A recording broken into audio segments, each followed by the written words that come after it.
Salut mes couillasses. Non, réel. Salut les gens, j'espère que vous allez bien, que votre week-end se passe bien et que vous avez passé une semaine pas trop difficile. Pour cette petite vidéo, je me suis mis en forme, petit bonnet, tranquille. Manque plus que la beubare et le manteau, non, ça je vais pas non plus. Bon, j'espère que vous allez bien encore, que votre début d'hiver se passe, on va dire, convenablement, parce que bon, c'est vrai qu'on se gèle un petit peu les miches, mais bon, on va dire qu'il faut faire avec, hein, c'est l'hiver. On se retrouve alors pour la vidéo de pronostic pour TLC 2013, comme je pense que vous vous en doutez. Avant de commencer cette vidéo, je vais vous faire un petit big up à tous qui regardaient cette vidéo. Je vais vous remercier parce que j'ai eu... comment dire, j'ai eu sur ma chaîne YouTube...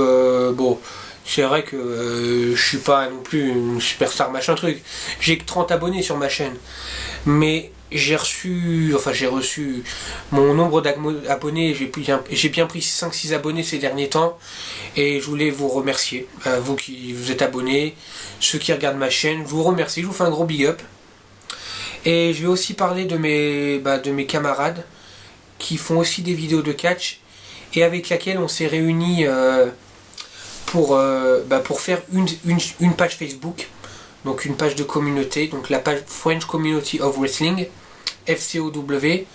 Donc je vais laisser le lien de cette page dans la description de la vidéo, donc en bas. Hein. Donc il y a moi, il y a Darren GT et Busted Open WWE Fan. Donc on est à 3 à parler de catch dans cette page Facebook. On parle de catch, on laisse des petits articles, enfin moi non, personnellement, moi je laisse plus des petits sondages et des images, voilà. Donc on parle de catch, comme on a la même passion, c'est une passion commune chez nous, et on aime en parler avec ceux qui veulent venir converser avec nous, j'ai envie de dire. Donc si vous voulez venir discuter avec nous sur cette page, ou avec moi en privé si vous voulez, il n'y a aucun souci, moi ça me fait très très plaisir. Vous me laissez un commentaire, ou si vous me laissez un commentaire, si vous avez envie de parler avec moi, moi ça me... voilà. Je vais pas vous faire chier pendant une demi-heure, je vais encore vous remercier vite fait, je vous fais une bise. Et je vais commencer mes pronostics, voilà.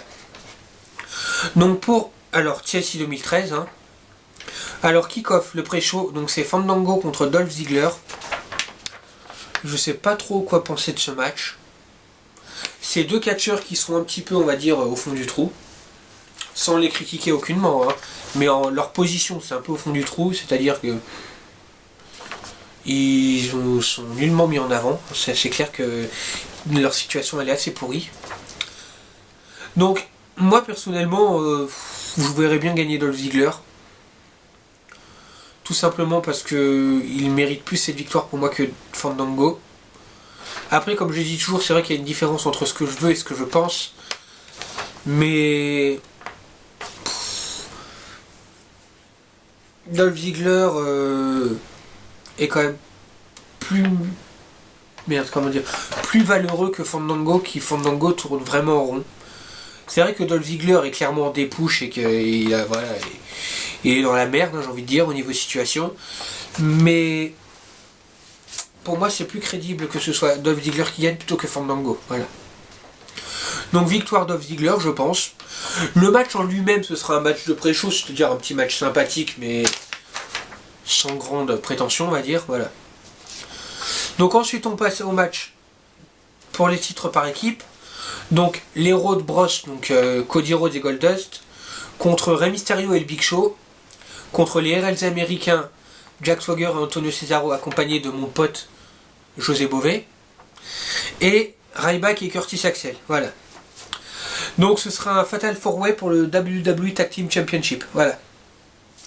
Au passage, je vais faire un gros big up à José Bové, parce que je l'aime bien ce gars, il me fait marrer. Non, je rigole. Avec sa belle moustache là. Wesh. Alors, moi personnellement, je pense que ça va être un match assez sympathique, c'est-à-dire que ça va partir dans tous les sens. Mais à la place de peut-être Ryback et Curtis Axel, j'aurais peut-être mis les Usos, parce que les Usos ont quand même beaucoup de mérite. Ils nous ont fait beaucoup de belles choses en ce moment. Et moi je trouve qu'il serait peut-être temps, un de ces quatre, de leur faire gagner les ceintures quand même. Parce qu'ils nous ont fait quand même de belles choses ces temps-ci. Voilà. Donc je pense que c'est Cody Rhodes et Goldust qui vont conserver leur titre. Après, personnellement, ce que j'aimerais que ce soit, pareil, Cody Rhodes et Goldust. L'équipe Rey Mysterio et Big Show est sympa à voir. C'est vrai que ça a de la gueule, mais bon, ouais. Je les vois pas tellement en équipe, tous les deux. Ils peuvent nous faire de très belles choses, hein, c'est clair. Mais c'est moins hétérogène que Cody Rhodes et Goldust qui sont quand même, ils nous font des trucs hallucinants, quoi. Après, The RLA américain, Jack Swagger, Antonio Cesaro, c'est vrai qu'ils nous font de très belles choses. Surtout Antonio Cesaro avec son Cesaro Wings. Cesaro Swing, je me trompe à chaque fois. Je sais pas pourquoi je dis Wings. Je dois être un dalleux, je dois penser aux ailes de poulet, genre au KFC, quoi. Et Curtis Axel et Ryback, bon, voilà, c'est deux catcheurs qui sont clairement en dépouche. Et je vois vraiment aucune de ces équipes. Peut-être les réels américains, à la limite, les mettront en difficulté, mais je vois bien les Cody Rhodes et Goldust conserver leur titre par équipe, ouais. Donc alors ensuite, on a AJ Lee contre Natalya pour le titre des divas. Alors qu'est-ce que je vois gagner? Je sais pas trop. Je me dis que c'est vrai qu'on voit beaucoup AJ Lee conserver son titre. Malgré qu'à chaque fois on dit oh elle va perdre, elle conserve toujours son titre. Mais d'un autre côté je me dis que ça fait longtemps qu'elle est championne et son règne s'est clairement essoufflé. Voilà. Mais d'un autre côté, à ses côtés elle a Tamina. Donc sauf s'il y a une contre-indication comme quoi elle doit être virée du match, ce que j'ai peut-être pas entendu parler. AJ Lee est accompagnée de Tamina contre Natalya. C'est vrai que Natalya est une super bonne catcheuse, j'aimerais bien qu'elle remporte le titre. Mais honnêtement, je vois AJ Lee conserver son titre. Tout simplement parce qu'il y a des petites rumeurs qui tournent comme quoi il pourrait y avoir un truc comme quoi Tamina se retourne contre AJ Lee. Et en fait, je vois bien ça. Je vois bien du genre Tamina se retourne contre AJ Lee et la défie pour son titre. Je voudrais bien un truc comme ça, voilà. Donc je vais mettre AJ Lee vainqueur et qui conserve son titre, voilà. Donc ensuite, Biggie Langston contre Damien Sandow pour le Intercontinental Championship, donc la ceinture intercontinentale. Apparemment, ce sera un table match, voilà. Donc là-dessus, j'ai pas vraiment de doute, hein, je vois bien Biggie Langston conserver son titre, surtout que ça fait pas énormément de temps qu'il a gagné. Biggie Langston, lui, est clairement en push. Damien Sandow, je sais pas trop où il en est. Sa situation est un peu bizarre. Il est passé de Mr. Money in the Bank à clairement quasiment tombé aux oubliettes. Là, il a réussi un petit peu à remonter la pente en défiant Damien Sandow a un peu monté la pente en défiant Biggie Langston pour son titre.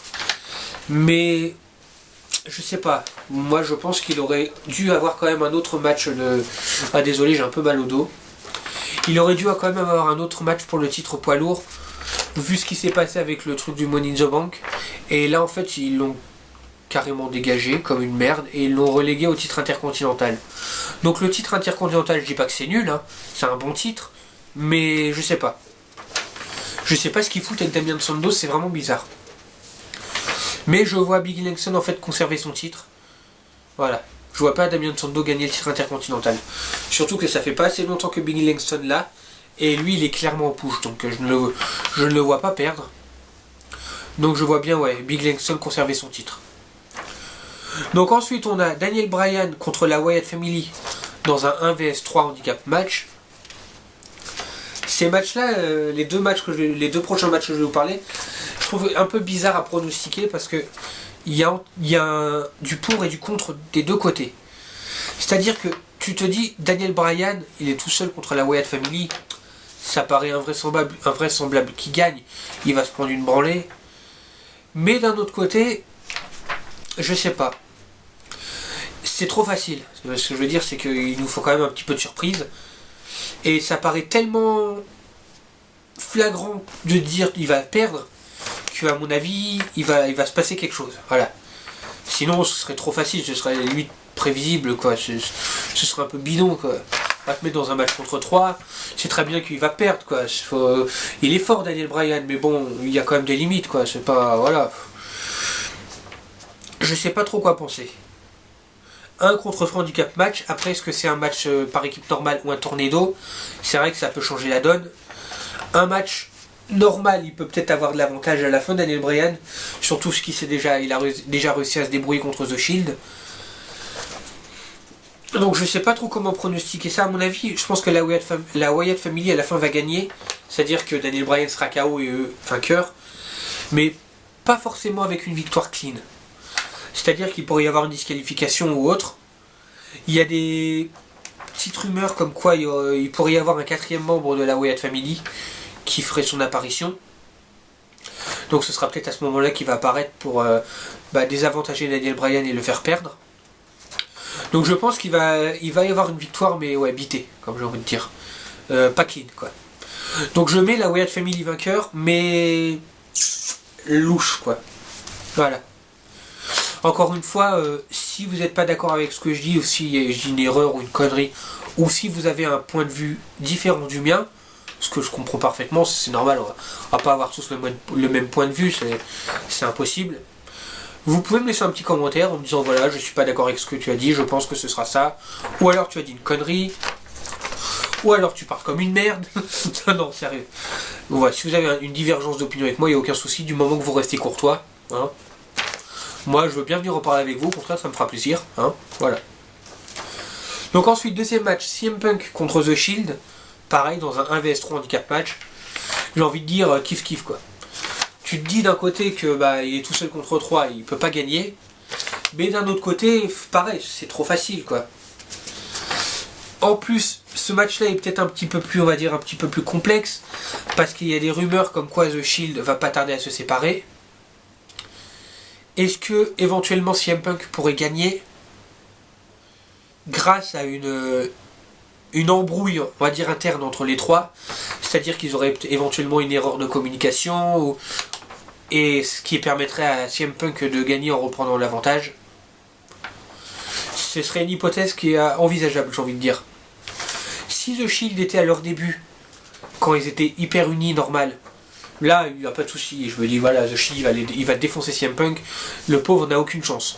Mais là, avec les petites dissensions qui commencent à apparaître et les rumeurs de plus en plus nombreuses, comme quoi The Shield va se séparer, je me dis que voilà, il suffit qu'ils aient une dissension dans l'équipe. CM Punk il en profite, il gagne. Donc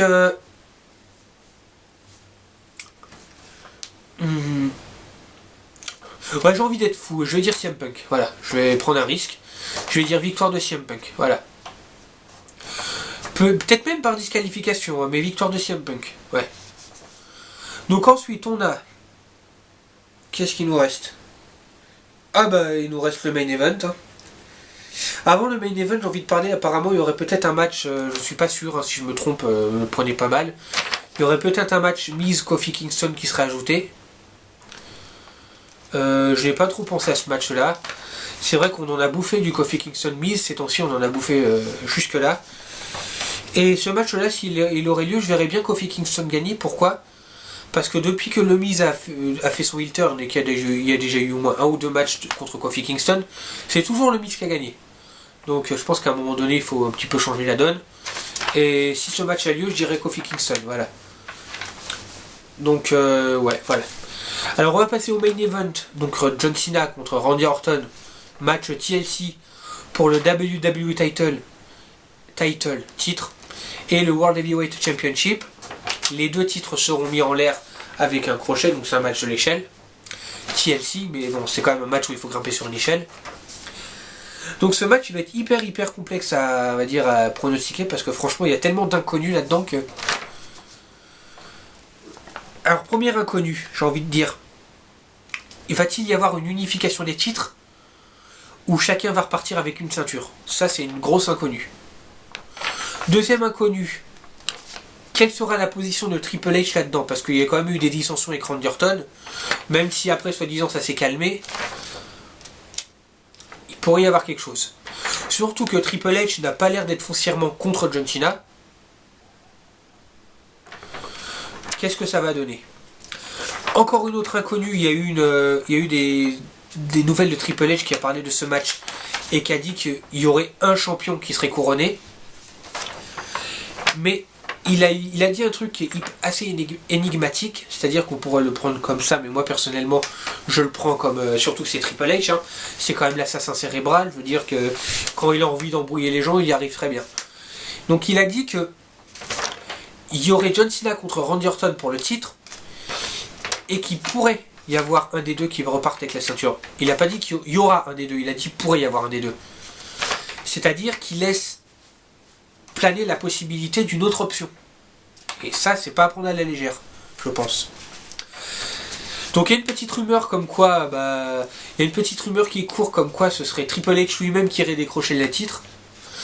Moi, je dois dire que je trouverais ça assez funky, que Triple H se pointe lui-même pour décrocher les ceintures. Franchement, je trouve que ça aurait de la gueule quand même. Même s'il y en a beaucoup qui critiqueraient, moi je trouverais ça aurait de la gueule, quoi.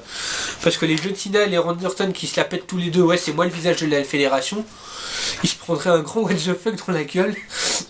Pardon, ce serait assez marrant quand même.